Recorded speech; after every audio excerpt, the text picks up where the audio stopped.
छत्रपती संभाजीनगर जिल्ह्यातून एक धक्कादायक आणि खळबळजनक घटना समोर आली आहे। वैजापूर तालुक्यातील बळहेगाव गावात कर्तव्यावर असलेल्या एका पोलीस कर्मचाऱ्याचा निर्घृण खून करून त्याचा मृतदेह घराशेजारील पडीक खोलीत पुरल्याचा प्रकार उघडकीस आला आहे। मृत पोलीस कर्मचाऱ्याचे नाव नानासाहेब रामजी दिवेकर असून ते देवगाव रंगारी पोलीस ठाण्यात कार्यरत होते। मागील 2 दिवसांपासून ते बेपत्ता होते।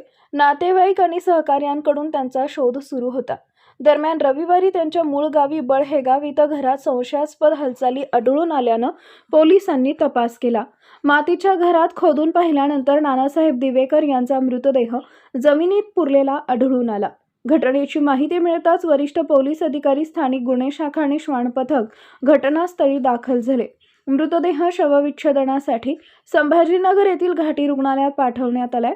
खुनामागचे नेमकं कारण काय, आरोपी कोण आणि हा प्रकार कधी घडला याचा पोलीस सखोल तपास करत आहेत। मात्र या घटनेमुळे संपूर्ण जिल्ह्यात आणि पोलीस दलात मोठी खळबळ उडाली आहे।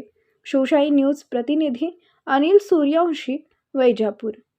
ताज्या घडामोडी जाणून घेण्यासाठी शिवशाही न्यूज यूट्यूब चॅनलला सबस्क्राइब करा। आपण हा व्हिडिओ फेसबुकवर पाहत असाल तर फेसबुक पेज फॉलो करा आणि शिवशाही न्यूज.com या आपल्या वेबसाईटलाही भेट द्या।